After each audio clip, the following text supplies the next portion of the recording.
երեք Նիկոլ Փաշինյանը թուրքական լրատվամիջոցներին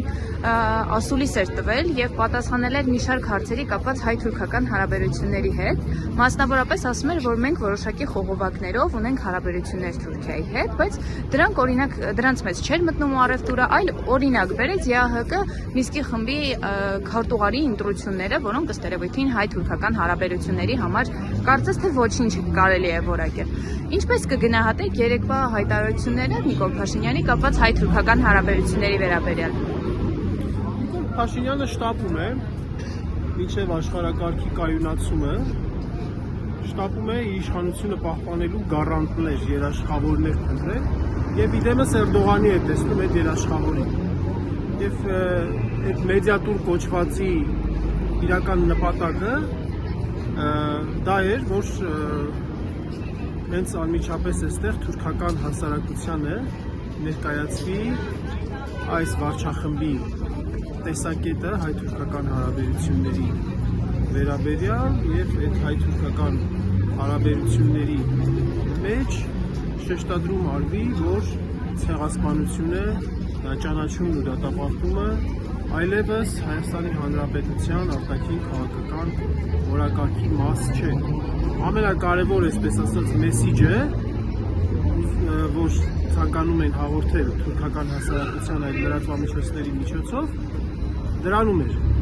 կայանում։ Ինչը ըստ իրենց հաշվարկների հանրային շրջանակներում Թուրքիայի բարենպաստ տրամադրություններ կստեղծի, որպեսզի Էրդողանը իր հովանու ներքո վերցնի Փաշինյանին։ Այսինքն մի կողմից կարող է մինչև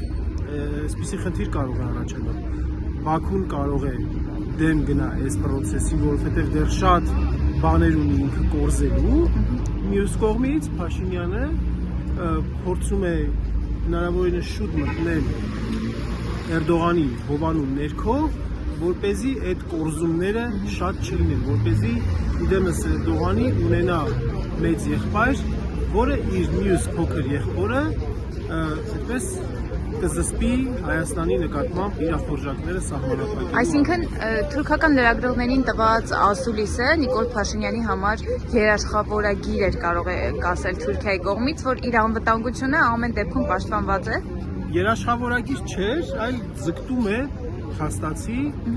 իր անձի շուրջ Թուրքիայում ստեղծելու դրական տպավորություններ, այո, թուրքական հանրության շրջանում ստեղծելու դրական տպավորություններ։ Օրինակ Ալիևը զուգահեռ Նիկոլ Փաշինյանի ասուլիսին հայտարարեց, որ զրոյական վստահություն ունի Հայաստանի նկատմամբ։ Այս ֆոնին ինչպես կարող ենք հասկանալ, մի կողմից Նիկոլ Փաշինյանը ձգտում է եւ Ադրբեջան եւ Թուրքիայի հետ խաղաղության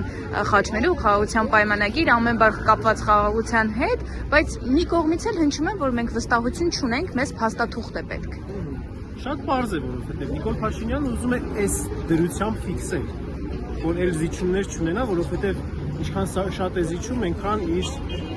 վարկանիշը ընկնում է, այնքան նրա նկատմամբ վստահությունը քչանում է։ Իսկ Ադրբեջանը ուզում է շատ փոքր, շատ կորզել։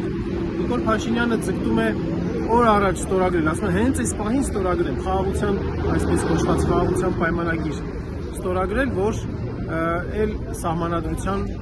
փոփոխություն չանի, նախաբանի փոփոխություն չանի, օրինակի համար։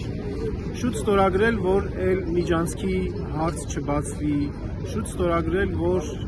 ադրբեջանցիների այսպես կոչված վերադարձ տեղի չունենա։ Իլհամ Ալիևը բնականաբար տեսնելով ով է իր դիմացը, ձգտում է հնարավորինս այդ պահանջները բավարարելու ուղղությամբ ճնշումներ է գործադրում։ Հենց այդ ճնշումներից խուսափելու նպատակով, այդ ճնշումների առաջ առնելու նպատակով, քանի որ այդ ճնշումներից Նիկոլ Փաշինյանին էլ ոչ ոք չի ուզում պաշտպանել, Ամերիկայի Միացյալ Նահանգները խաղի մեջ չէ, Եվրամիությունը խաղի մեջ չէ, սեփական խնդիրներով է տապակվում, Ռուսաստանի հետ կապված հարաբերությունները տոտալ կերպով փչացել են, Իրանի հետ հարաբերություններ չեն կառուցվել եւ հակառակը նույնիսկ մի քանի հարվածներ էլ այդ ուղղությամբ է հասել։ Չինաստանի հետ հարաբերություններ չեն կառուցվել եւ այլն, այսինքն տեր չունի, քաղաքական տեր չունի, քաղաքականապես անտեր է մնացել եւ միակ մարդը, որ փորձ ունի իրեն աջակցելու, երաշխավորելու Ռեջեփ Թայիփ Էրդողանն է, որ կհիշեք երևի 21 թվականի փետրվարի 25-ին, երբ որ գլխավոր շտաբի սպաների հայտարարությունը եղավ հրաժարականի պահանջի համար, առաջին արձագանքողը եղավ Ռեջեփ Թայիփ Էրդողանը։ Եվ հիմա ինքը ուզում է ինստիտուցիոնալ մակարդակի վրա դնի այդ հովանավորությունը, Թուրքիայի հովանավորությունը դնի ինստիտուցիոնալ մակարդակի վրա, որ կանգնեցնի ադրբեջանական պահանջատիրությունը, այսպես ասած։